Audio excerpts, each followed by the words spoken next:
9월 14일 목요일 상암동 클래스 시작합니다. 철도노조가 수서행, KTX 운행 등을 요구하며 오전 9시부터 총파업에 들어갔습니다. 이 KTX와 일반 열차 또 수도권 전철 일부 운행에 차질이 빚어지고 있습니다. 네, 열차나 수도권 전철 이용하실 분들은 평소보다 시간 여유 좀 많이 두고 나오시는 게 좋을 것 같습니다.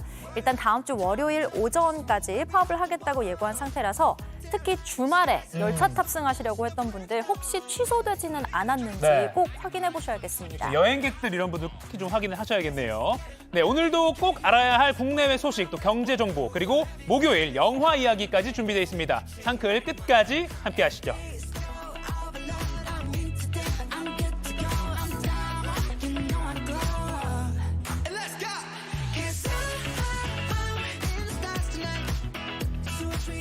네, 생방송 상암동 클래스 유튜브 JTBC 뉴스 채널이나 네이버 뉴스 페이지에서도 지금 실시간으로 함께 보실 수 있습니다. 도시락 이슈 이재승 기자, 김태인 기자 나왔습니다. 안녕하세요. 네, 안녕하세요. 네, 안녕하세요. 이제 날씨가 좀 많이 선선해진 것 같습니다. 네. 또 주말에 계속 비가 또 온다고 하는데 여러분 모두 감기 조심하셔야 될 것 맞아요. 같고요. 자, 오늘도 꼭 알아야 할 소식들 알기 쉽게 전해드리는 도시락 이슈. 첫 네. 번째 이슈 뭔가요? 자, 첫 번째 이슈는요. 네. 수상한 놈입니다. 자, 서울 강남 한복판에서 주차 시비 끝에 상대방을 흉기로 위협한 뒤 달아난 이 람보르기니 운전자가 어젯밤에 구속됐습니다. 체포될 당시에 마약에 취해 있는 충격적인 모습이 영상에 담겼는데 바로 보시죠. 예. 네, 비틀비틀 움직이는 모습이 심상치 않죠. 어정쩡한 모습으로 뒷걸음질을 치더니 이내 몸을 숙여서 두 손을 바닥에 붙입니다.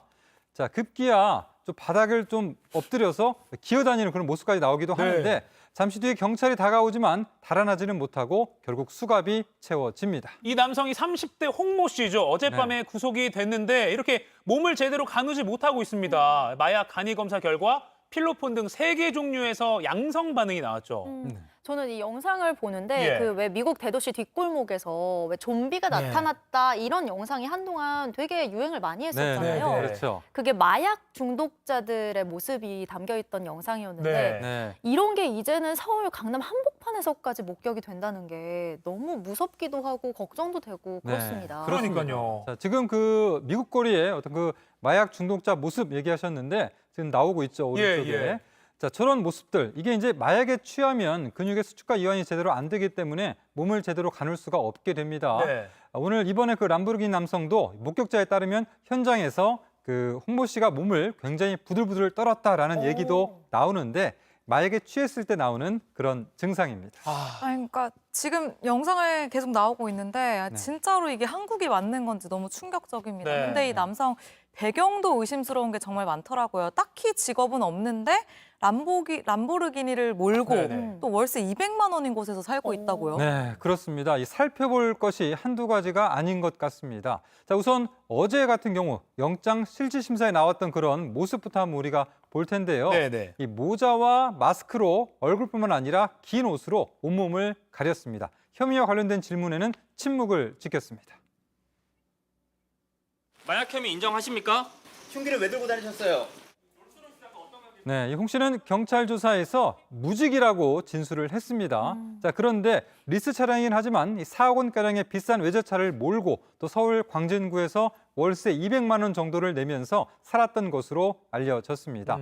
자, 월세 자금에 대해서는 가족이 지원해줬다라고 했다는데 자금 출처에 대해서도 경찰이 수사하고 있습니다. 자, 그렇기 때문에 일각에서는 홍 씨가 이 범죄 수익금을 기반으로 이런 호화 생활을 누린 게 아니냐 이런 의심이 나오고 있어요. 네네. 네, 그 아무래도 좀 그런 게 좀 많이 의심을 되고 있는 상황인데 네네. 홍 씨는 그 체포 당시에 약물에 취해서 몸을 제대로 가누지 못했는데요. 주차 시비 끝에 흉기로 위협하기 직전엔 논현동의 한 피부과를 방문했고 도망 중에도 신사동의 한 병원을 찾았습니다. 당시에 수면 마취 시술을 받았다라고 진술을 했는데 경찰은 이들 병원에서 불법 마약류 투약 행위가 있었는지도 수사를 하고 있습니다. 네. 지금 이 전반적인 상황이 그 얼마 전에 서울 압구정역 인근에서 네. 약물에 취한 채 이 롤스로이스 또 그때도 다른 비싼 고급차죠. 외제차였죠. 네. 네. 그 차를 몰다가 행인을 치어서 이제 중태에 빠뜨렸던 신모 씨 사례랑 상당히 비슷해요. 어제 이재승 기자가 연관성이 있는지 없는지도 또 조사가 이루어질 것 같다라고 말씀을 했잖아요. 네, 그렇습니다. 자, 그래서 두 사람이 가까운 지인 사이가 아니냐 이런 추측도 나오고 있는데 경찰은 아직 확인 중이라고 밝혔습니다. 예. 자, 당시에 롤스로이스를 몰던 신모 씨도 병원 처방을 통해서 마약을 투약했는데 이번 홍 씨도 이와 좀 비슷한 그런 맥락이 있습니다. 네, 아직 뭐 조사해야 될 게 많습니다. 자금 출처 부분도 또 필요하고 뭐 저렇게 고급 수입차가 어디서 났는지 네. 또 마약 관련된 거 정말 있는 건지 뭐 조폭 연루소는 갈까지 이런 소문들이 온라인에 많이 퍼지고 있기 때문에 경찰이 이제 구속을 했고 신병을 확보했기 때문에 제대로 된 수사가 이루어져야 될 것 같습니다. 네. 아까 미국과 비교를 해봤지만 점점 무슨 미국 뒷골목에 마약 실태 뭐 다큐멘터리에서만 보던 그런 장면이 저녁에 서울 강남 한복판에서 이렇게 목격된다는 게 참 걱정이 커지고 있습니다. 네. 마약류 이것도 좀 심각한 사회적 문제가 아닌가 싶습니다. 네. 자, 다음 이슈 전해주시죠. 네, 다음은요. 경찰서까지 흉기 난동입니다. 이건 또 무슨 일입니까? 그러니까 경찰서나 또 주민센터, 민원실 등 관공서에서도 흉기 난동이 이어지고 있습니다. 자, 우선 경찰 지구대 영상부터 확인하시죠. 네.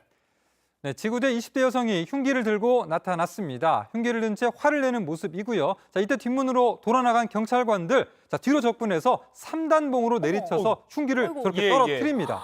아니 네. 경찰이 제압을 했으니까 다행인데 지금 다른 것도 아니고 경찰서에서 일어난 일이 맞는 건가요? 네. 와, 이렇게 경찰서까지 들어와서 흉기로 위협할 정도의 이유가 뭔가요, 도대체? 네, 지금 뭐 일단은 경찰서에도 경찰들이 많이 있으니까 좀 그래도 다행이었던 상황인데, 자, 경찰 지구대에 들어온 이 여성 왜 그랬나 한번 보니까요.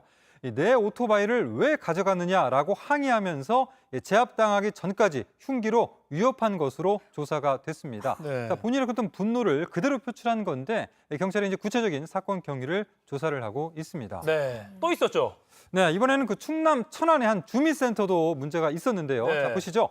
모자 쓴 남성이 흉기를 들고 주민센터로 들어갑니다. 자, 그러고 나서 소리 지르고 위협을 하는데요. 사람들은 당황을 합니다. 아이고. 자, 그러더니 이런 사이에 이제 검은 옷 입은 민원인이 뒤에서 다가가면서 어머, 이 남성을 잡아서 막 놓지 않으려고 놓치고 여러 가지 아웅다웅하는 그런 모습을 볼 수가 있는데 네. 결국은 공무원들까지 합심을 해서 함께 붙잡았습니다. 그러니까 저기 검은 옷 입은 다른 시민이 와서 제압을 하면서 공무원들도 붙어서 결국 제압이 된 거군요. 그렇습니다. 당시 현장에 있던 공무원 이야기 들어보시죠. 예. 무섭죠, 네. 근데 처음 대응해주신 민원인 덕분에 이제 그런 게 좀 덜했었고 처리하겠다는 생각이 좀 들어가지고요. 네. 와, 진짜 주민센터에서 민원인이 저렇게 흉기를 들고 난동을 부린 건데 네. 10분 정도 있다가 이제 경찰이 도착을 했대요. 네. 근데 그때까지도 몸싸움이 계속 이어졌죠. 네, 그렇습니다. 그 50대 피해자는 이제 주민센터에서 주민등록증 발급을 거부당했다는 이유로 소란을 피우다가 붙잡혔습니다. 네. 자, 다행히 일단 일반 시민이 또 제압을 했고도 함께 합심을 해서 일단 흉기를 좀 막았던 그런 상황이 되는데, 네. 자, 이 남성은 그동안 주민등록증을 새로 발급받으려고 여러 차례 방문을 했는데 새 사진을 가져오지 않아 거절당하자 난동을 부린 것으로 조사됐습니다. 아니, 사진을 본인이 가져와 오지도 않고서는 네. 뭐 이렇게 거절당한다고 저렇게 흉기 난동을 하는 게 진짜 이해가 안 가고요. 예. 네. 근데 제가 보면은 뭐 영화 보면은 그 분노 바이러스 막 그런 거 있잖아요. 네. 요즘엔 그런 게 막 있는 거 아닌가 사회에 싶을 너무 정도로 많이 있는 거 너무 같아요. 분노 조절 무서워요. 장애 뭐 이런 말도 나오는데. 네, 너무 네. 무서울 정도인데 네. 좀 뭐 아까 말씀하신 것처럼 좀 최근에 찍은 사진 이런 거 가져와야 되는데 뭐 이런 부분에서 기준이 충족이 안 됐으니까 거절을 당했을 텐데 네. 여기 흉기까지 들고 나타난 거 진짜 너무하지 않나 이런 생각 듭니다. 네. 자, 아무튼 뭐 여러 가지 지금 그런 분노를 조절하지 못해서 많은 그런 상황들이 나타나고 있는데, 자, 이번에는 또 대전의 한 호텔에서 벌어진 어머나. 일 준비했습니다. 예. 네. 자, 50대 투숙객이 편의점에서 사온 흉기, 자, 이렇게 편의점에서 사서요, 호텔 직원들을 위협한 그런 사건입니다. 직원들이 자신을 쫓아내려 했다라고 진술을 했는데 결국은 이 남성 호텔 방에서 경찰에 붙잡혔습니다. 네네.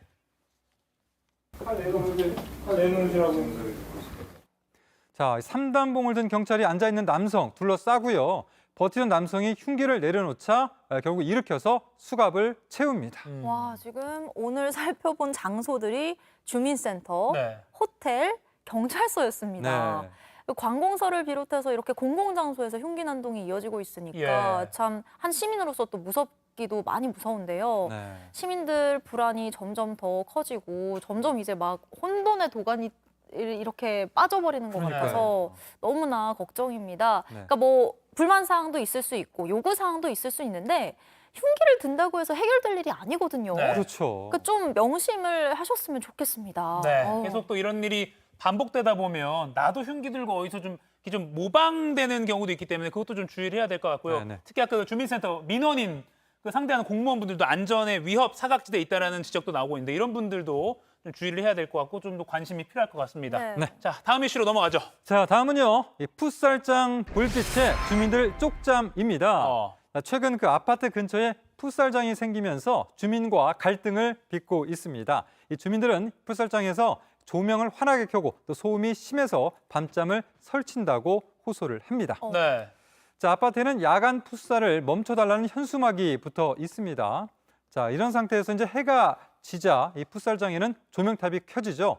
또 건너편 아파트와 거리는 70m밖에 되지 않는데요. 너무 가깝네요. 그렇습니다. 이 풋살장 맞은편에 있는 아파트에선 불을 다 껐는데도 천장을 따라서 바깥에서 빛이 부엌 안쪽까지 들어오는 경우가 아이고. 비일비재하고 또 풋살장과 가까운 안방은 더 심각한데 빛이 아래에서 올라와서 방 전체가 저렇게 좀 밝아지는 그런 상태를 지금 보이고 있습니다. 저희 취재진이 불을 집안에 꺼놓고 이제 촬영을 해봤는데 저렇게 환하게 집 안이 보일 정도입니다. 네. 저 풋살장이 생긴 지 한 달 정도 됐다고 하는데 네. 그 사이에 뭐 커튼을 새로 단 집도 있다고요. 그렇습니다. 여러 가지 조치를 취하는 건데요. 심지어 이 커튼으로도 빛이 안 막아져서 난간에 담요를 둘러둔 집도 있었습니다. 네. 자, 그래도 빛을 완전히 차단하기는 쉽지가 않아서 주민들은 제대로 잠을 자기가 어렵다라고 하는데 이 내용 들어보시죠. 네네. 네.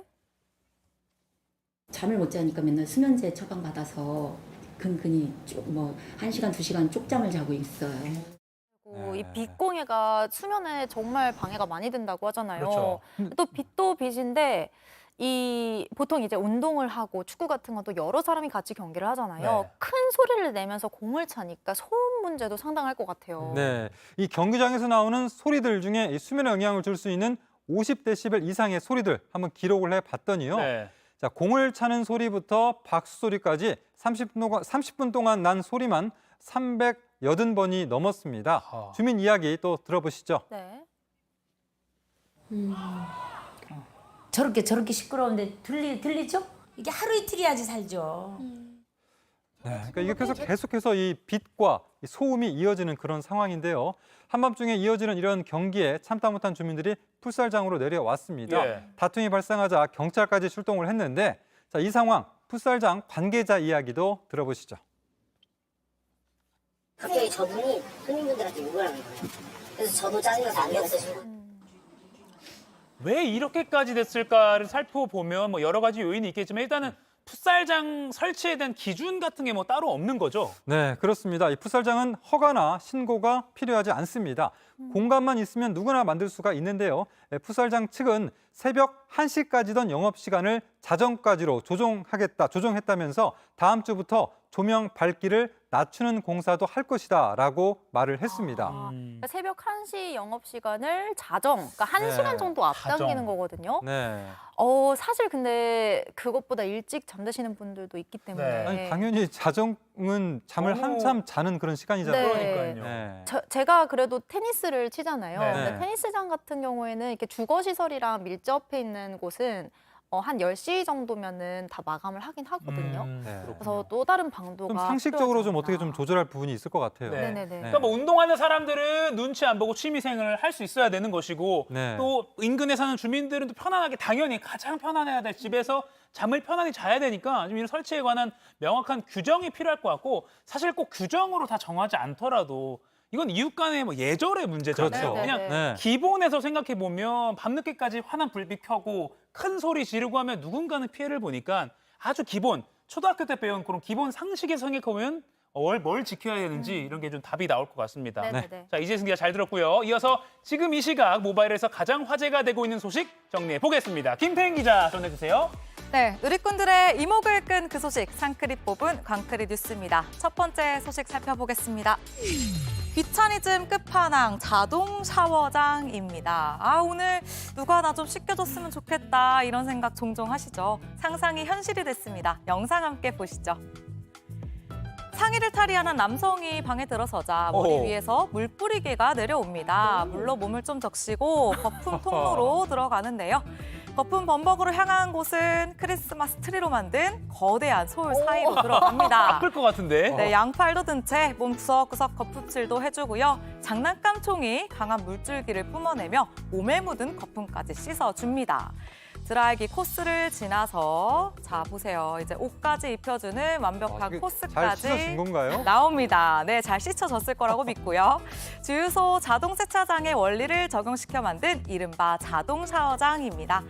영상 제목처럼 이 퍼펙트 샤워, 정말 완벽한 샤워 그 자체인데요. 이 영상을 본 누리꾼들은 귀차니즘 끝판왕 등장, 혁신적인 발명품, 나도 하나 마련하고 싶다, 구매처 좀 이라면서 재밌어 했습니다. 사람에 치이고 또 일에 치이다가 집에 가면은 만사 귀찮을 때 정말 많잖아요. 네네네. 저도 저 기계 하나 집에 꼭 드리고 싶네요. 집이 좀 커야겠네요. 네. 두 번째 소식은요.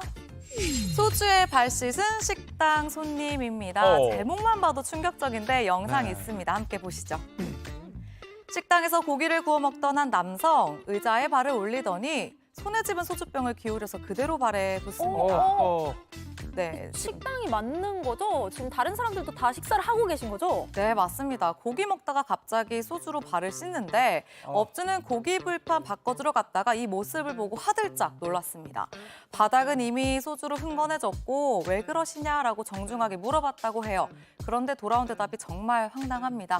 이 남성, 전날 발에 화상을 입었는데 따가워서 그랬다라고 합니다. 소독하려고 했던 것 같은데요. 네. 업주가 그래도 이건 아니지 않냐라고 제지하자 이 남성 청소비 주면 되지 않느냐면서 언성 높이고 또 욕설 섞인 말을 쏟아냈다고 합니다. 아이고. 결국 고기 추가한 것도 안 먹고 가겠으니까 취소하라고 하면서 가게를 나섰다고 하네요. 아니 뭐 돈 주면 답니까? 그러니까 청소비 무슨- 줄 테니까 무슨 말입니까 이게? 그러니까 아니 저도 고기를 굉장히 좋아하거든요. 그래서 꾸준히 가는데 저런 사람 본 적이 없거든요. 처음 봐요, 처음 봐. 네, 이게 말이 되는 행동입니까? 그러니까 저도 처음 봅니다. 이 같은 사연을 전한 업주 또한 그랬던 것 같아요. 예. 10년 넘게 장사하면서 처음으로 자괴감이 든다라고 호소했는데요.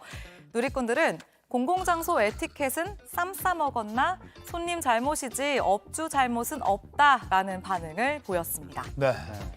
다음 소식은 보복운전 해놓고 사고 유발입니다. 블랙박스 차량 옆 차로에서 검은색 외제차 한 대가 차선 변경을 시도합니다. 앞쪽 공사 차량을 보더니 급하게 끼는 것 같은데요. 블랙박스 차량이 껴주지 않자 이 외제차 갑자기 블랙박스 차량 옆으로 바짝 붙습니다. 네네네. 그러더니 차 앞으로 끼어들면서 브레이크를 밟았다 뗐다 하며 통행을 방해하는데요. 이걸로 모자랐는지 갑자기 차를 멈춰 세웁니다. 그러더니 블랙박스 차량 운전자에게 성큼성큼 다가옵니다. 그런데 이 외제차 잘 보세요. 갑자기 뒤로 슬슬슬 밀려납니다. 차가 밀려가는군요. 네. 주차 브레이크를 안 잡았나 본데요. 뛰어가네요. 네, 다급하게 막 뛰어가서 차를 막아보는데 결국에는 아. 쿵 하고 블랙박스 차량과 부딪혔습니다. 근데 뒤에 서 있던 다른 승용차까지 들이받아버렸어요. 이 영상을 올린 블랙박스 운전자는 외제차를 운전한 사람은 70대 남성이었는데 보복 운전을 하고 욕설까지 했다라면서 당시 상황을 설명했습니다. 예. 이 사고로 피해 차량 조수석 문이 완전히 긁혔고 열리지도 않는다고 합니다. 영상을 본 누리꾼들은 보복 운전하려다가 셀프 보복 당했네. 차 수리비로 한 수천만 원 정도 깨지겠다라면서 이 외제차 운전자를 비판했습니다. 네. 마지막 소식 살펴보겠습니다. 마지막 소식은 응급실용 승강기 막고는 적반하장입니다. 한 SUV 차가 주차돼 있는데요. 자세히 보면은 차 위로 이제 보이시나요? 응급실 전용이라는 문구가 지금 적혀 있는 게 빨갛게 나옵니다. 적혀 있네요. 네, 보여요. 네, 다름 아닌 병원 응급실용 승강기 입구 앞에 주차를 저렇게 한 겁니다. 병원 주차장 관리원이 빨리 차를 빼달라고 운전자에게 연락을 했다고 해요. 네. 언제 갑자기 구급차가 와서 환자 이송할지 모르는 일이니까요. 그런데 이 차주 지금 진료 대기 중이라서 차를 뺄 수 없다라면서 거절했다고 합니다. 아이고. 그러고는 만약에 승강기 사용을 못해서 문제 생기면 본인이 책임지겠다라고 말했다고 하는데요. 그래도 한 번만 더 차를 빼달라 이렇게 요청을 했는데 묵묵부답 결국 차를 강제로 옮길 수 없었기에 차에 주차금지 스티커를 붙였습니다. 그런데 스티커를 붙인 게 화가 난 이 차주, 경찰에 재물손괴죄로 병원 측을 고소했다고 합니다. 아이고, 네. 그리고 차도 그 자리에 두고 그냥 가버렸다는데요. 결국 병원 측도 이 차주를 업무방해로 고소한 것으로 전해졌습니다. 그런데 여기서 끝이 아닙니다. 차주가 스티커 떼주면 없던 일로 하겠다면서 연락을 했고 스티커를 결국엔 병원에서 제거해줬대요. 그런데 닷새 정도 뒤에 약속이랑 달리 국민신문고에 민원을 넣었다고 합니다. 아, 진짜 이럴 때는 어떻게 대처를 해야 하는 진상이네요, 건가요? 진상. 네, 정말 아이고. 진상인데 누리꾼들은 업무방해 맞다 다시 고소해라, 주차빌런 끝판왕 등의 반응을 보였습니다. 오늘 준비한 소식은 여기까지입니다. 광크리 뉴스는 여러분의 사연을 기다리고 있습니다. 지금 제 옆으로 이렇게 나가고 있는데요. 저희 카카오 제보 채널 그리고 이메일 주소, 전화번호로 여러분의 사연 기다리고 있으니까요. 많은 반응 부탁드리겠습니다. 그럼 지금까지 상크리 뽑은 광크리 뉴스였습니다.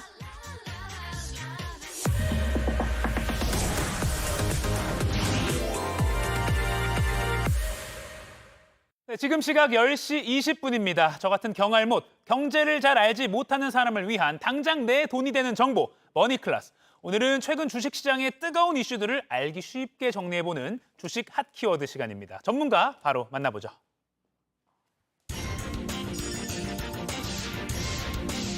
경제의 맥을 짚어주는 도사님, 정철진 경제평론가. 오늘도 주식시장 맥 한번 짚어보겠습니다. 안녕하세요. 네, 안녕하십니까. 자, 오늘은 서학개미들이 많이 갖고 있는 주식 관련 키워드가 첫 번째인데 네. 바로 일단 열어보겠습니다. 힙이 엇갈린 테슬라와 애플. 뭐 일론 머스크가 갖고 있는 그 테슬라 네. 주식이 갑자기 최근에 급등했어요. 이건 무슨 그렇습니다. 일입니까? 우리 가혁 기자는 네. 가혁 기자를 항상 비판했던 누군가가 네. 느닷없이 너무나 막 칭찬으로 바뀌게 될 때 네. 어떤 기분이 드실까요? 너무 기분 좋을 것 같습니다. 그렇죠. 테슬라 같은 경우에는 앙숙이 한 명 있었습니다. 바로 모건 스탠리의 애널리스트인 애덤 조나스라는 사람인데요. 이 애덤 조나스 애널리스트는 늘 테슬라에 대해서 고평가다, 주가가 너무 높다. 그런 사람이 갑자기 한 리포트를 통해서 현재 주가 수준이 한 270달러거든요. 예. 400달러까지 갈 수 있다라는 리포트를 내놓게 된 겁니다. 그 리포트가 나오자마자 그날 주가가 10%가 올라가게 됐고요. 바로 이 사람입니다. 그럼 이 애덤 조나스는 모건 스탠리는 왜 갑자기 목표 주가를 너무나 높였잖아요. 그 핵심 이유는 도우조라는 이제 슈퍼 컴퓨터입니다. 네. 여기서 또 의문이 하나가 찍히죠.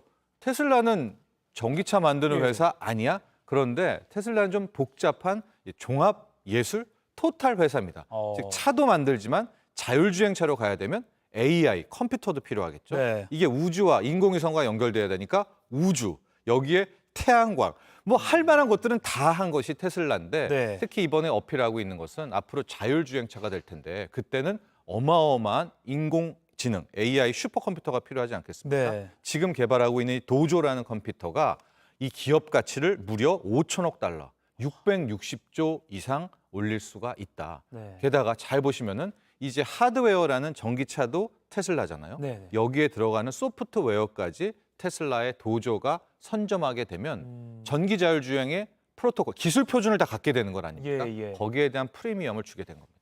그러니까 기계 그 철덩어리뿐만 아니라 뇌까지도 그렇죠. 테슬라가 스스로 만들어내니까 네. 그렇게 테슬라를 저평가하던 아까 그 애널리스트 분석가가 이번에는 잘 나갈 거라고 하니까 400달러 갈 거야. 네, 사람들이 이런 막 얘기를 이제 한 막 겁니다. 모인 거군요. 그렇습니다.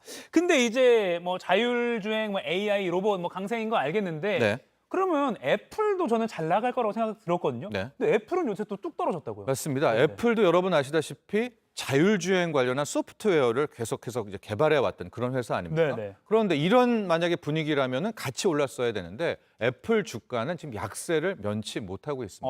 한번 주가 볼까요? 예, 특히 예. 거의 뭐 200달러 간다 만다 하다가 지금 급격하게 170달러대까지 하락을 했는데 네. 여기에 핵심 악재가 하나 떴습니다. 바로 중국이 이제 미국에 대한 상대 견제 미중 무역 전쟁과 하는 일관된 전쟁 속에서 예. 공무원들에 대해서 아이폰 사용 금지령을 내렸는데요. 얼핏 저게 무슨 악재야 하겠죠. 그러나 여러분 중국의 공무원의 숫자는 7,500만 명에 달합니다. 그러니까 거의 7천만 명 이상이 이제 아이폰을 못 쓰게 된다라고 하니까 상당한 악재고요. 특히 중국에서는 이 애플 아이폰에 대한 선호도가 높아요. 예, 그래서 예. 시장 점유율을 한번 보더라도 예. 거의 중화권의 비율이 꽤 크거든요. 거의 한 20% 가까이가 차지하게 되는데 이게 말은 공무원 사용 금지지만 그동안 중국의 이 패턴을 보면 네. 전반적인 국민들의 사용 금지로 갈 가능성이 있지 않겠습니까? 그래서 애플 같은 경우에는 오히려 이 중국 악재로 하락을 면치 못하는. 엊그젠가요? 애플 15 신형 아이폰이 출시가 됐었는데도 이게 이연령 비연령인데 네. 저는 뭐 그닥 그렇게 나쁘진 않았었거든요. 예. 뭐 M자 탈모도 없어지고 그런데 아마 이런 악재 속이라서 그런지 오히려 기대에 미치지 못했다, 혁신이 없었다라는 또 혹평을 받으면서 주가가 더 약세를 보이는 이런 상황이 연출됐습니다. 중국 공무원들 아이폰 쓰지 마라 하면 웬만한 어떤 중견 사이즈 국가가 국민들이 다 안 쓰는 정도 수준이 되는 그렇게 거예요. 됩니다. 7,500만 네, 명이면. 네. 그러니까 또 그런 영향이 있군요. 근데 테슬라나 애플은 뭐 우리나라 기업들과도 많이 연관이 있어서 네. 그럼 국내 어떤 기업 주식에는 또 어떤 영향을 좀 줄까요? 그렇습니다. 보통 애플, 테슬라 모두 우리나라 기업과 연관 효과가 큽니다. 네. 그러니까 애플 주가가 오르고 내리는 거에 따라서 우리도 관련 주식이 오르고 내리고 네. 테슬라도 오르고 내리고 할 텐데 예. 애플 같은 경우에는 최근 약세에 대한 흐름 때문에 국내 주식에도 악영향을 미치게 됐습니다. 보통 애플 아이폰으로 본다면은 카메라 같은 거 필요하지 않습니까? 네. 카메라 모듈도 우리나라 회사랑 연관이 돼 있고요. 또 디스플레이, OLED 그 패널도 연관이 있고 더욱 중요한 것은 거기에 칩들이 들어가잖아요. 예. 반도체 이제 이렇게 영향을 미치게 되는데 모두 이렇게 애플이 힘을 잃게 되니까 뭐 최근에 같은 약세의 흐름을 좀 보였었고 테슬라 같은 경우에는 좀 의외였었는데 보통 테슬라가 하루에 10% 이상 이렇게 오르게 되면 네. 2차 전지주들 그날 무조건 가는 거였었거든요. 그렇죠. 그런데 최근에 국내 2차 전지 업종은 어떤 따로 움직이는 논란이 있었기 때문에 오히려 그런 애플의 호재를 반영하지 못했던 그런 상황도 나왔습니다.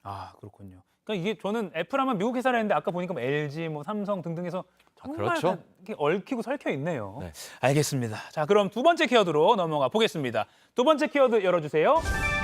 로봇주 대여 온다. 대여라고까지 표현할 정도로 네. 뭐 이번 달 아닌가요? 한 대기업의 로봇 자회사가 뭐 상장을 앞두고 있다 이런 소식이 있어요.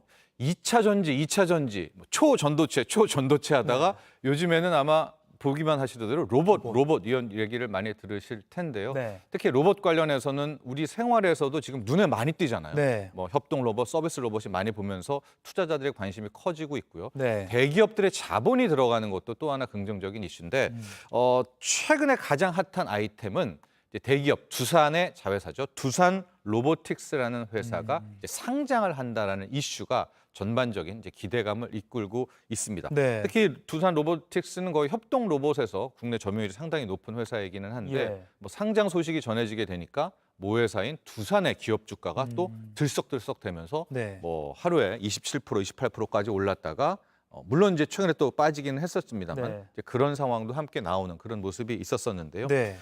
특히 국내에서 이제 로봇주를 투자하고 싶어도 기업이 있어야 투자를 하지 않습니까? 예, 예. 그래서 그동안은 이제 레인보우틱스라는 회사에 많이 몰렸었다면 아마 이제 두산 로보틱스 수요 예측과 함께 두산 기업에 움직였던 부분인데 이제 저런 회사가 또 상장이 되게 된다면 투자자들의 좀 관심을 받을 것이다라고 네. 볼 수가 있을 텐데요.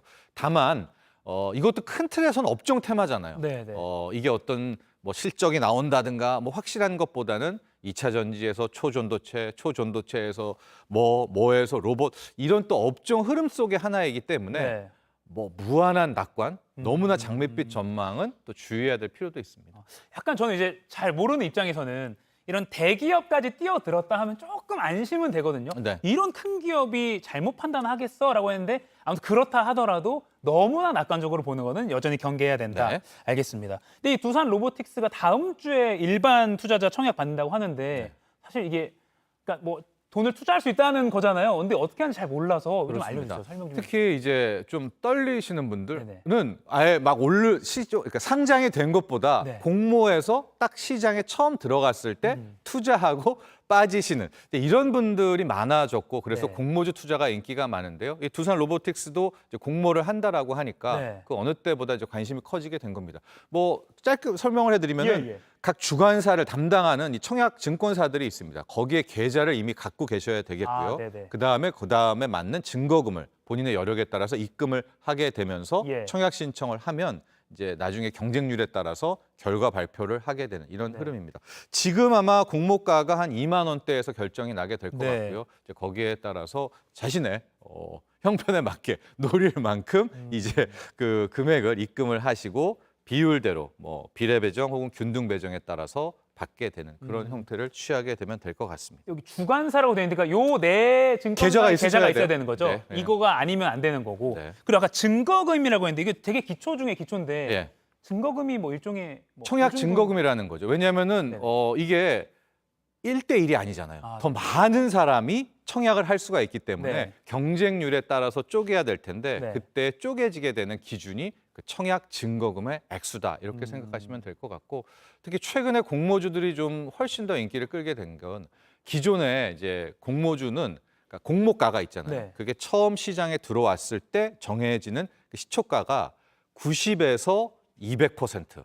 네. 좀 어렵죠. 그러니까 10%가 떨어질 수도 있고 네. 아니면 두 배가 배가. 그러니까 오를 수도 있게 되는데 이게 규정이 바뀌어서 60에서 400%가 아. 된 거예요. 그러니까 이게 마이너스 40%도 빠질 수가 있지만 무려 400%가 오른 채로 출발할 수가 있는 그러니까 따따 이게 되는 그런 상황이 될 수가 있어서 공모주에 대한 관심이 있습니다. 그러나 제가 앞서도 얘기했듯이 로봇 주면 무조건 다 돼. 또 네. 이런 장밋빛 희망은 또 스스로 또 체크하시는 게 좋을 것 같습니다. 알겠습니다. 이 공모주 청약 방법도 좀 기초이지만 알아봤고요. 세 번째 키워드로 바로 넘어가 보겠습니다. 세 번째 키워드 열어주세요.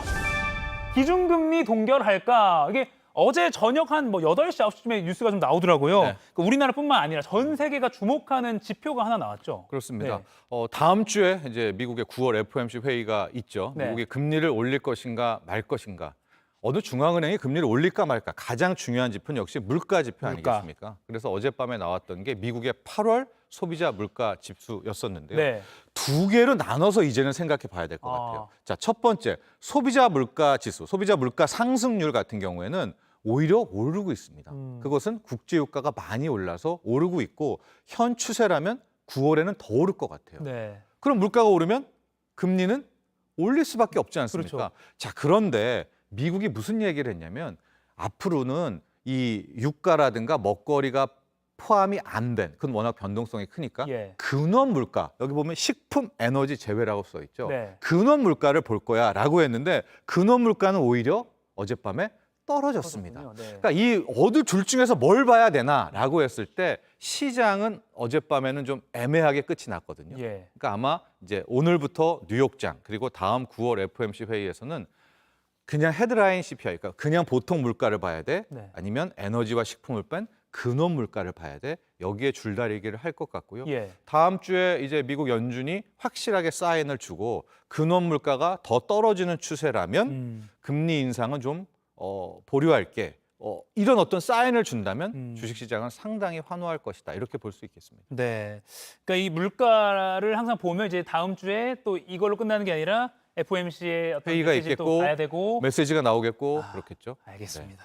항상 이거 좀 중요한데 항상 어려워요. 근원 물가. 식품이랑 유가는 변동성이 크니까 빼고 생각하는구나. 네. 이 정도까지만 알아도 뉴스 보는 게 좀 편하네요. 그렇습니다. 알겠습니다. 예. 네. 그리고 코스피가 지난달부터 박스권이라고 하죠. 한 맞아요. 2,500에서 2,600 사이. 그래서 계속 좀 지지부진한 그런 흐름인데 언제쯤 요 박스권을 좀 뚫고 나갈 수 있을까요? 그러니까 주식은 보통 자체적인 업종으로도 움직이기도 하고요. 네. 물가, 금리, 뭐 외국인 투자 이런 큰 틀에서 매크로 지표라고 하죠. 네. 이런 매크로 지표가 작용해서 움직이기도 하는데 최근 3개월에는 이 매크로 지표가 힘을 하나도 못 썼어요. 그러니까 박스권을 만들고 나서 뭐 2차 전지, 초전도체, 로봇 이런 업종들이 돌게 됐었는데 네. 그럼 언제 박스를 뚫고 위로든 아래로든 추세가 나오느냐? 네. 이 매크로 지표가 다시 힘을 얻었을 때거든요. 네. 근데 매크로 지표는 뭐냐? 딱 아주 쉽게 말하면 미국이 이제 금리 안 올려? 아니면 한 번 더 올려? 이게 굉장히 중요한 거거든요. 이게 그러나 이제 9월 말 정도가 되면 그 윤곽이 거의 확실히 드러나게 됩니다. 이제 그렇게 되면 위로든 혹은 아래로든 이 코스피의 박스권이 깨질 것으로 보여지고 네. 우리의 바람은 이쯤에서 기준금리는 이제 그만 올릴게. 금리는 그만 올리고 네. 경기 한번 볼게. 노동시장 볼게라는 사인을 준다면 위로 열리겠죠. 올라가겠네요. 그걸 기대할 수밖에 없겠습니다. 네, 알겠습니다. 마무리하기 전에요. 오늘도 두 분 뽑아서 영화 관람권 2장씩 드리는 퀴즈 준비되어 있습니다. 주식 투자할 때요. 주식 매매를 위해서 미리 예탁해두는 일종의 보증금을 뜻하는 말입니다. 또 공모주 청약을 할 때도 이것을 계좌에 입금을 해두어야 합니다. 무엇일까요? 1번 증거금, 2번 미수금, 3번 보험금. 자, 정답 골라서 지금 상클 생방송이 나가고 있는 JTBC 뉴스 유튜브 실시간 댓글창에 남겨주시면 저희가 2분 뽑아서 방송 말미에 발표하겠습니다. 지금까지 머니클래스 정철진 경제평론가와 이야기 나눠봤습니다. 고맙습니다. 감사합니다. 지구촌에서 화제가 된 소식들 알아보는 월드클래스입니다. 멕시코 하원 의원에 사람이 아닌 것으로 추정되는 사체가 공식적으로 전시돼 화제를 모으고 있습니다. 비쩍 마른 작은 체구의 미라가 누워 있습니다. 멕시코 하원에서 열린 신원 불명의 이상 현상에 대한 청문회에서 멕시코 언론인인 제이미 마우산이 공개한 외계인 시신 2구입니다. 마우산은 지구가 아닌 다른 곳에서 온 거라고 주장하며 지난 2017년 페루에서 이 사체를 발견했다고 밝혔는데요. 이들의 나이는 700살에서 1800살 정도로 추정하고 손가락 3개에 몸 안엔 알을 품고 있었다고 덧붙였습니다. 두 사체의 DNA를 조사해보면 된다며 관련 연구를 할 수 있도록 멕시코 의회가 UFO의 존재를 인정해달라고 요청하기도 했는데요. 과연 멕시코는 지구상에서 외계인의 존재를 인정하는 세계 최초의 국가가 될 수 있을까요? 다만 마우산은 과거에도 외계인 사체를 주장했다가 조작 논란에 휩싸인 적이 있는데요. 지난 2017년 페루에서 발견된 5개의 사체가 외계인이라고 주장했지만 이후 어린이 미라인 사실이 밝혀진 겁니다. 이번엔 어떤 결론이 나올지 궁금하네요. 부엉, 지금 뭐가 지나간 거죠? 눈 깜빡할 사이에 놓치기 쉬운 빠른 속도의 이것. 바로 스위스 대학생들이 만든 경주용 전기차입니다. 이른바 제로백이라고 하죠. 정지 상태에서 시속 100km에 도달하는 시간이 단 0.956초밖에 걸리지 않는 이 차. 이 차로 전기차 제로백 관련 세계 신기록을 세웠습니다. 전문가도 아니고 그저 동호회 학생들이 취미로 만들었다는데 정말 대단하죠? 인쇄회로기판에서부터 2차 전지에 이르기까지 전기차에 들어가는 모든 부품을 학생들이 직접 개발하고 제작하느라 1년을 꼬박 매달렸다고 하는데요. 100km까지 가속하는데 1초도 안 걸린다니 이전 세계 기록보다 3분의 1이나 단축시킨 거라는데 여기서 만족할 순 없다. 이들의 도전은 앞으로도 계속됩니다. 요즘 스페인 바람잘 날이 없는 것 같습니다. 축구협회 회장이 여자 월드컵 우승 시상식에서 선수에게 입을 맞춰 논란을 산 지 얼마 되지도 않았는데 이번엔 생방송 도중 성추행 사건이 포착됐습니다. 한 여성 기자가 스페인 마드리드에서 일어난 강도 사건에 대해 보도하고 있습니다. 그런데 이때 뒤로 등장하는 한 남성, 여성 기자에게 슥 손을 대더니 태연하게 말을 겁니다. 당황한 기자가 지금 생방송 중임을 알리고 저지하려고 했지만 남성은 끈질기게 주변을 맴돌며 기자에게 치근댔는데요. 결국 기자는 방송 중단을 요청해야 했습니다. 이 황당한 상황은 전파를 타고 실시간으로 퍼져나가면서 많은 사람들의 공분을 샀습니다. 얼마 전 여자 월드컵 시상식 강제 키스 사건 이후 스페인에 만연한 남성 우월주의적 문화가 도마 위에 오른 가운데 이번 사건으로 분노가 더 커지는 분위기인데요. 현지 경찰은 성추행 혐의로 해당 남성을 체포했습니다. 하지만 이 남성 자신이 부적절한 행동을 한 사실이 이미 생중계됐는데도 발뺌했다고 하는데요. 부디 사이다처럼 시원한 결말이 나왔으면 좋겠네요. 지금까지 월드클래스였고요. 계속해서 상클 라이프가 이어집니다.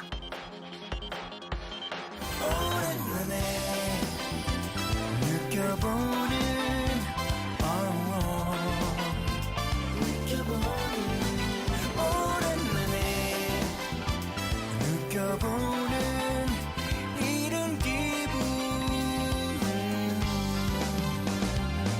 내게 들려오는 흐뭇한 그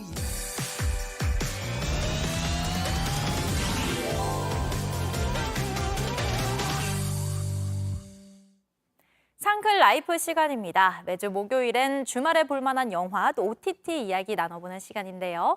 오늘도 우리를 영화 속 세상으로 안내해줄 베테랑 영화 저널리스트 박혜은 더 스크린 편집장 나오셨습니다. 안녕하세요. 안녕하세요. 안녕하세요. 자, 가을입니다. 네. 첫 번째 작품은 이제 주말까지 비 소식이 들려서 비 오는 날 집콕하면서 보기 좋은 OTT 드라마부터 소개해 주신다고요? 맞습니다. 땅과 물을 모두 오가는 수륙 양용의 액션 시리즈를 가지고 왔습니다. 예. 영상으로 먼저 만나보실게요. 아! 이 아름다운 한강에서 범죄를 저지르는 걸 저희가 꼭 검거해 가겠습니다. 안전한 한강을 위해서 출동.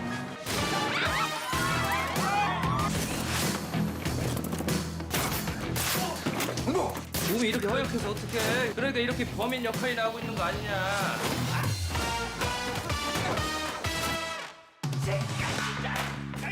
한강에서 테러 훈련하는데 한강 경찰 보고 범인 역할을 하는 게 이거 말이 됩니까 그게?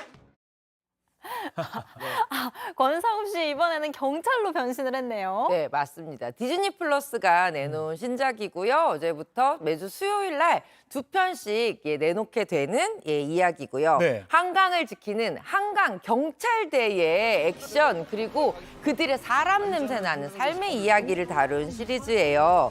이 팀 한강은요, 그 권상우 배우가 보신 것처럼 출연을 해서 말보다 생각보다 몸이 먼저 앞서 나가는 망원지구대 소속의 한두진 경사 역을 맡았고요. 네. 또 김희원 배우가 정의 이춘석을 연기를 합니다. 여기에 한강 경찰 나희 역에는 배다빈 그리고 착한 얼굴인데 웃으면 괜히 오싹해지는 악역 역에는 이상희 배우가 출연을 해서 이 한강 개발 사업에 뛰어든 리버크루즈의 이사님으로 등장을 합니다.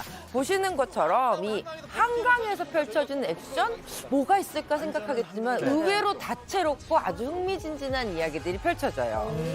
저도 사회부 취재를 할 때 실제 한강 경찰대 동행 취재를 해봤는데 네네. 생각보다 그 수륙 뭐 이런 네. 출동도 엄청 많고 맞죠. 물속으로 들어가서 구조해내는 그런 빈도도 엄청 잦아서 와 진짜 고생하는구나 했는데 이렇게 수중 액션 이런 것도 네. 정말 여기서 드라마의 뭐 묘미일 것 같아요. 맞습니다. 이 작품 만든 감독님이 실제로 뉴스에서 한강에서 벌어지는 정말 다양한 사건들 그리고 한강에 빠진 시민을 구조하는 실제 모습을 보면서 저걸 우리 나라 국민들도 보는 이야기로 반드시 만들어야겠다라는 생각을 하셨대요. 네. 그래서 굉장히 현실캠이 폭발하는 액션 이야기가 이 드라마의 강점인데요. 저는 특히 웃기고 짠한데 몸을 보면 굉장히 무시무시하고 액션 잘하는 배우 1등은 권상우 배우가 아닌가라는 생각이 듭니다. 네네네. 권상우 배우도 이 작품의 캐릭터에 굉장히 큰 애정과 자신감을 드러냈는데요. 제작 발표회에서 요새 디즈니 플러스의 무빙이라는 작품 굉장히 인기 많잖아요. 네네네. 거기에서 이제 조인성 배우가 하늘을 날아다니는 능력자로 출연을 하는데 그쵸. 이제는 본인으로 갈아타시라. 본인은 잠수 능력이 있는 능력자다라고 하면서 홍보를 하기도 했고요. 그리고 이 한강 경찰대라는 이 팀 자체가 실제로 존재하는 그러니까요. 서울경찰청 산하 조직이에요. 그러니까 망원, 이촌, 뚝섬, 광나루 등 이 4개 센터를 연결하는데 네. 우리가 한강 그 휴양 나갈 때 많이 가는 아주 친숙한 공간들이잖아요. 네네. 거기에서 인명구조 등을 포함해서 한강의 안전을 지키는 사람들의 이야기를 다루고 있습니다. 네. 되게 익숙한 공간에서 진짜 이런 일이 있단 말이야? 굉장히 새로운 이야기를 만나보실 수 있고요. 예. 김희원 배우 같은 경우도 매일 다니는 한강인데 이렇게 친숙한 곳에서 이렇게 여러 가지 범죄, 사건들이 일어난다는 사실이 굉장히 좀 놀라웠다라고 네네네. 얘기를 하더라고요. 지금도 이렇게 세트장에서 네. 한강씬을 촬영하는 거 있대요. 뭐 특수 효과 같은 것도 좀 맞습니다. 많이 쓴 것 같네요. 네, 보시면 지금 수조에서 촬영을 하고 있는데 네네. 영상에서는 기가 막히게 한강에서 모든 사람들이 작전을 하는 모습으로 샥 변하는 아주 놀라운 모습을 보실 수가 있어요. 네. 뭐 수색이나 구조 현장, 보트를 이용한 추격, 그리고 체이싱까지 그야말로 스펙터클, 물속에서 펼쳐지는 스펙터클을 보실 수 있는데요. 예. 이 세트장에서 3D 스케일링을 통해서 세트를 제작을 하고 실제 유람선 같은 느낌을 살려서 촬영을 한 다음에 컴퓨터 그래픽으로 싹 한강의 모습으로 바꾸는 그 기술력도 되게 놀라운 것 같습니다. 예.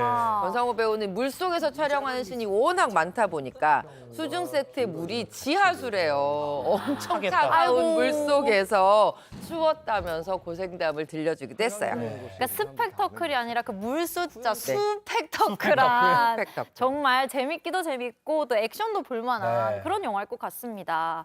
영화가 아니라 드라마죠. 네, 맞습니다. OTT 드라마. 수요일마다 작품마다 네. 새로 네네네. 업데이트됩니다. 네, 한강 만나봤고요. 다음 작품은 극장 네, 개봉작이죠. 극장 개봉작입니다. 베스트셀러이고 스테디셀러이고 추리 소설 좋아하시는 분들은 잊을 수 없는 아가사 크리스티의 그 작품을 원작을 영화로 만든 작품이에요. 네. 오. 베니스 유령 살인 사건 영상으로 먼저 만나보실게요. 네. Detective, you are here to discredit me, but I can talk to the dead.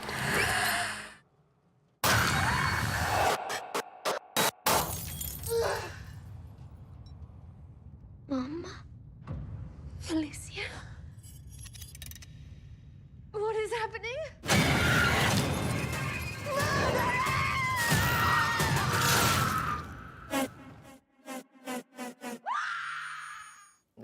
열연이 너무 펼쳐지죠. 비명 좀 그만 질렀으면 좋겠어요. 근데 양자경 배우가 나와요. 맞습니다. 네네. 베니스 유령 살인 사건. 이게 아까 말씀하신 대로 에거사 크리스틴의 그 세계적인 베스트셀러가 원작이라고 했는데 그건 네. 어떤 작품인가요? 예, 이 작품의 원작은 할로윈 파티라는 소설을 이번에 영화로는 베니스 유령 살인 사건으로 옮겼는데요. 네. 뭐 영국 추리 소설의 대가죠. 에거사 크리스티의 무려 69번째 시리즈 할로윈 파티를 원작으로 만들어진 작품입니다. 네. 이 작품의 배경은 2차 세계대전 이후예요. 그동안 너무 피 튀기는 살인사건 현장에서 고생했던 이 천재 명탐정 에르큘 포아르가요. 은퇴를 하고 좀 여유자적한 생활을 하려고 하는데 네네네. 거기에서 아까 보신 것처럼 귀신을 본다, 망자와 대화한다라는 심령수를 실제로 한다라는 사람을 만나게 되면서 그 현장에서 초현실적인 사건과 함께 살인 사건이 벌어지게 되는 거죠. 포아로 주변에서는 살인 사건이 끊이지가 않습니다. 그래서 이 망자를 불러낸다는 모임에 참석하게 된 포아로 탐정이 살인 사건을 하나둘 만나게 되면서 자, 범인은 이 안에 있다라는 그의 그 명대사와 함께 미궁 속으로 빠져드는 이야기예요. 추리뿐만 아니라 좀 오컬트적인 약간 섬뜩한 공포를 또 만나보실 수 있다는 점이 이 작품의 새로운 점입니다. 오리엔트 특급 살인 나일강의 죽음을 잇는 추리 3부작이에요. 이 오리엔트 특급 살인도 되게 유명한 작품이었잖아요. 그렇죠. 근데 그 화면 속에서 포아르 탐정을 이렇게 보니까 네. 다른 앞선 시리즈에 나왔던 포아르 탐정이랑 같은 인물인 맞습니다. 네, 케네스 브래너가 이번에도 이 시리즈의 감독과 주연 배우를 같이 맡았어요. 네. 워낙 이 시리즈를 사랑하는 감독이자 배우이고요. 그러다 보니 이 시리즈의 어떤 정서를 누구보다 잘 아는, 시리즈를 잘 이어갈 수 있는 최적의 주인공이 아닌가 싶어요. 이 케네스 브래너가 이 정말 찰떡 같은 캐릭터, 이제는 자신의 대표 캐릭터가 된 에르큘 포아르 역할로 돌아왔고요. 네. 이번 작품에서는 특히 이 포아로 탐정의 모든 것은 과학적으로 설명할 수 있고 원인과 결과가 있다라고 믿었던 그의 믿음을 흔들어 놓는 어떤 초현실적인 사건을 경험하게 되면서 아주 새로운 모습을 보여줄 거다라고 자신만만하게 예고를 했습니다. 네. 이 작품의 어떤 묘미, 네. 이건 꼭 봐야 된다라는 그 포인트가 있다면요. 추천 포인트. 네, 사실 우리가 원작이 너무 유명한 작품인 경우에는 결말도 다 알고 있고 맞아요. 다 아는 이야기를 뭐하러 또 극장에서 보나 하시겠지만 이 소설에서 글로만 상상하던 그 지역의 풍광들, 사람들의 아주 미묘한 얼굴 표정 같은 네. 이것들을 대형 스크린에서 보게 만드는, 특히 베니스의 풍광을 대형 스크린으로 보게 하는 극장 관광 영화 중에 한 편이 아닌가 싶어요. 네. 또 하나 이번 작품은 양자경 배우가 등장을 한다는 점, 아주 미스터리한 심령술사 조이스 레이놀즈 역을 맡았거든요. 양자경 배우는 최근에 할리우드에서 우리가 에에올이라고 부르는 이 작품으로 여우주연상 수상하면서 그야말로 주가가 하늘을 찌르고 있습니다. 네네네. 서양 사람들이 가장 사랑하는 추리 영화의 주인공 캐스팅으로 등장을 했다는 점, 그리고 이 정말 다양한 캐릭터들 안에서 양자경 배우만의 아주 독특한 캐릭터를 보여준다는 점에서 양자경 배우 얼굴 보는 것만으로 전 이 작품 극장에서 보셔도 좋다라고 추천드리고 싶네요. 네. 와, 아니, 추리극인데 뭔가 이렇게 으스스한 귀신이 나오는 것 네. 같은 그런 분위기. 네. 정말 무서울 것 같습니다. 그리고 또 한 편 더 있잖아요. 네, 한 편 더 있습니다. 긴장을 놓을 수 없게 하는 작품인데요. 지금 베니스에서의 서양 귀신 보여드렸으니까 이번에는 한국의 예, 공포 스릴 하나 짧게 말씀드릴게요. 영상 예. 먼저 만나보시고요. 대사에 주의해 주세요. 네.